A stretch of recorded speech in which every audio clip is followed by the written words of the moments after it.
So in the previous video, we spoke about why do people actually cheat? What is the real reason behind it all? In this video, we're going to talk about what to do if you or your partner has engaged in infidelity and how to get you back on track. Once we've worked out the why, what is the real cause, then we've got to figure out a plan of how to go forward. Now, here's the reality of it.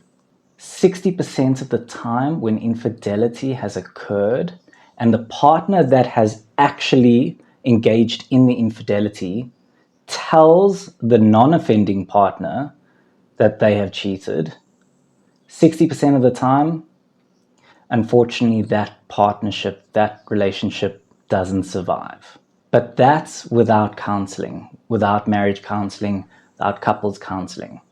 Now, if the non-offending partner catches the offending partner, the cheater, in the act or catches them after the fact, the chances are less than 20% for them to pull through and actually stay as a couple long term.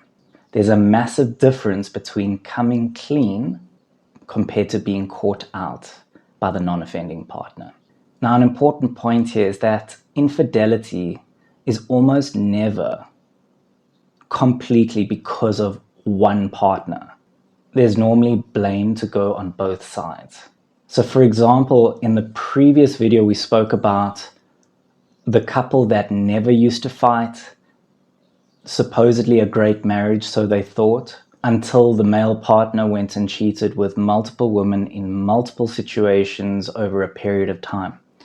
And you might say, well, where was the female's place in that? I'll tell you where the female's place was in that. So she did not see the warning signs. She did not communicate and force the relationship to grow from a communications point of view. She allowed the relationship to carry on at a very surface level when it comes to communication.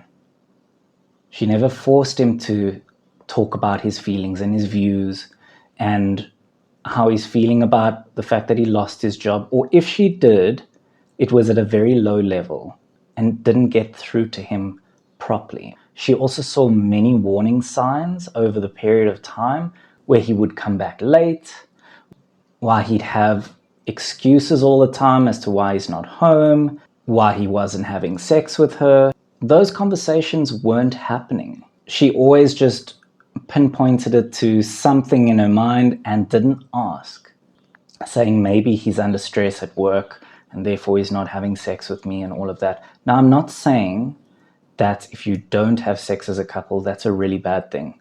I think there are plenty absolutely brilliant relationships and marriages that haven't had sex for years. That's not what I'm saying at all. But the conversation was not being had as to why, and it was being left untouched. So off he went.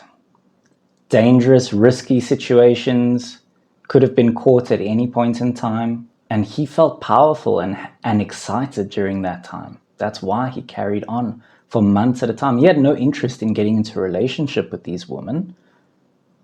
He didn't see them as any sort of good fit for him. In fact, he wasn't even attracted to most of them. Interesting, hey? But yet he carried on until eventually he came to me for individual counseling to try and work out what was going on, why he had cheated on his wife. And we figured out that at the end of the day, it was to do with his confidence, self-esteem, repressed doubts that he had about losing his job.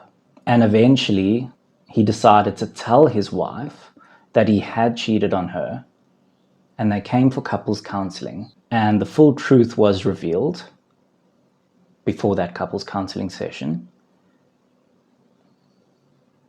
And we got through it. The two of them had a long journey, months and months and months of talking through this in couples counseling and trying to work out what was going on. And they got through it. 8 months later, that couple is still married and they're closer than ever. So let's talk about what are the steps that you need to take as a couple to try and move through this horrible experience. Number one, the first rule going forward is that there will be complete transparency in everything that both of you do from now on, especially the offending partner, the person that cheated. So that means the offending person's cell phone can be looked at and searched through at any point in time. This also goes for whatever other digital devices, such as their laptop or their iPad, for example, anything that they may use to communicate with someone else. Number two, no going to the bathroom or the toilet with your cell phone. Your cell phone needs to stay in a different room when you close the door for things like the bathroom. Obviously, if you're working, that's different. Then you can go to the office on your own with your cell phone because you need it to actually do work.